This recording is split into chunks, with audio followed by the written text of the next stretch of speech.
नमस्कार. देशोन्नतीमध्ये मी ऐश्वर्या शिंदे आपलं स्वागत करते. बघूया प्रदेशच्या आजच्या टॉप 10 बातम्या.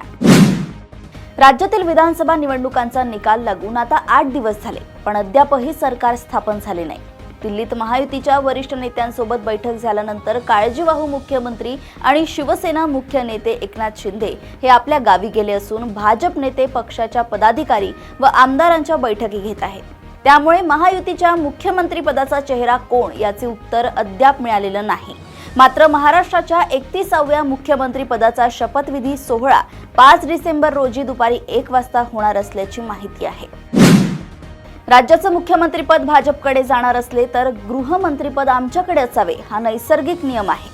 ते खातं आमच्याकडे असायला हरकत नाही. गृह खात्यावर एखादं डॅशिंग नेता असायला पाहिजे असे वक्तव्य शिवसेना शिंदे गटाचे आमदार संजय शिरसाट यांनी केले आहे. संजय शिरसाट यांच्या या वक्तव्यामुळे एकनाथ शिंदे हे गृह खाते शिवसेनेला मिळण्याबाबत अजूनही ठाम असल्याचे संकेत मिळत आहेत. अशातच आता संजय शिरसाट यांनी शिवसेनेला गृहमंत्रीपद मिळणे आमचा नैसर्गिक हक्क असल्याचा दावा केलाय. विधानसभा निवडणुकीत अनेक ठिकाणी अनपेक्षित निकाल लागले. काही ठिकाणी पराभूत उमेदवारांनी झालेल्या मतमोजणीबाबत आक्षेप घेतला, तर काही जणांनी व्हीव्हीपॅट मतमोजणीसाठी विनंती अर्ज दाखल केले.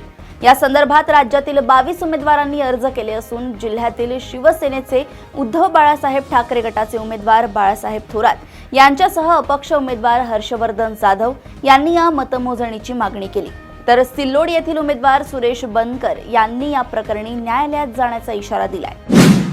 केंद्र सरकारनं मुंबईकरांसाठी खास गिफ्ट दिलंय. मुंबईमध्ये 300 नव्या लोकल ट्रेन्स दिल्या जाणार आहेत. तसंच वसईमध्ये मेगा रेल्वे टर्मिनल्स उभारले जाणार आहेत. माजी उपमुख्यमंत्री देवेंद्र फडणवीस यांनी या संदर्भात माहिती दिली असून यासाठी त्यांनी पंतप्रधान नरेंद्र मोदी आणि केंद्रीय मंत्री अश्विनी वैष्णव यांचा आभार मानलाय.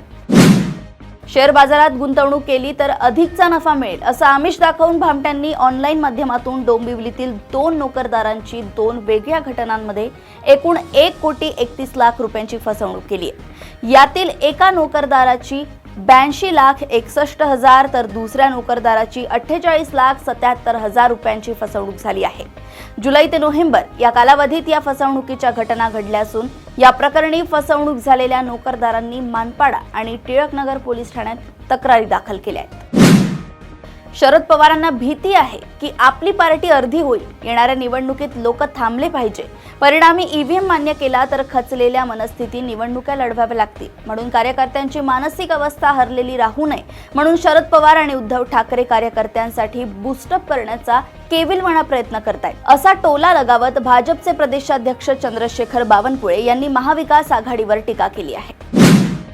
महायुतीचा शपथविधी 5 डिसेंबरला होईल असे सांगितले जात असले तरी एकनाथ शिंदे यांची नाराजी आणि मौन पाहता 5 डिसेंबरला तरी महायुतीचा शपथविधी पार पडेल की नाही याबाबत साशंकता निर्माण झाली आहे. या सगळ्यामुळे महायुती विशेषतः भाजपच्या गोटातील अस्वस्थता वाढली आहे. या सगळ्या घडामोडींच्या पार्श्वभूमीवर राज्यात सत्ता स्थापनेच्या अनुषंगाने चक्र फिरवली जात असल्याचे दिसून येत आहे.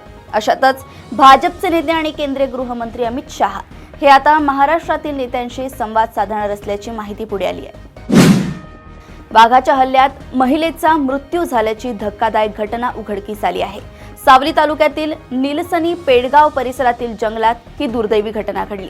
रेखाबाई मारुती येरमलवार असे मृत महिलेचे नाव असून झाडणीसाठी लागणारं गवत आणण्यासाठी त्या जंगलात गेल्या होत्या.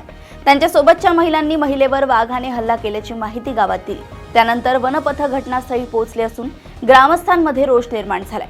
दुसरीकडे धाराशिव जिल्ह्यातील परंडा तालुक्यात बिबट्या आढळून आल्याने नागरिकांमध्ये दहशतीचे वातावरण निर्माण झालंय. आई व बहिणीच्या नावाने शिव्या देण्यास बंदी घातली पाहिजे अशी संकल्पना समोर आणत अहिल्यानगर जिल्ह्यातील नेवासा तालुक्यातील सौंदाळा ग्रामपंचायतने गावात शिव्या देणाऱ्याला 500 रुपये दंड आकारण्यात येईल असा आदर्श निर्णय घेतलाय. सौंदाळाच्या ग्रामसभेत हा निर्णय घेण्यात आलाय. शिव्या देण्यावर बंदी घालून महिला भगिनींचा सन्मान करण्यात येत आहे असे सरपंच शरद आरगडे यांनी म्हटलंय. एकीकडे राज्याचे काळजीवाहू मुख्यमंत्री एकनाथ शिंदे यांनी केंद्रीय गृहमंत्री अमित शहा यांच्यासोबत झालेल्या बैठकीत 12 मंत्रिपदांची मागणी केली आहे. मात्र शिंदे गटाच्या 4 नेत्यांच्या मंत्रिमंडळात समावेशाला भाजपने आक्षेप घेतल्याची माहिती समोर आली आहे. यात अब्दुल सत्तार यांच्या नावाचा देखील समावेश असताना आता त्यांच्या अडचणीत वाढ झाल्याचे दिसून येत आहे. कारण अब्दुल सत्तार यांच्या विरोधात सिल्लोड न्यायालयात फौजदारी याचिका दाखल करण्यात आली आहे. निवडणूक शपथपत्रात खोटी माहिती दिल्याप्रकरणी ही याचिका दाखल करण्यात आली आहे. प्रदेशातील अशाच टॉप 10 बातम्या जाणून घेण्यासाठी बघत रहा देशोन्नती.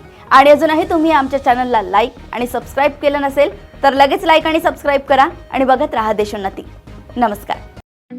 ठळक घडामोडींसाठी देशोन्नती न्यूज चॅनलला सबस्क्राईब करा आणि बेल आयकॉन प्रेस करा.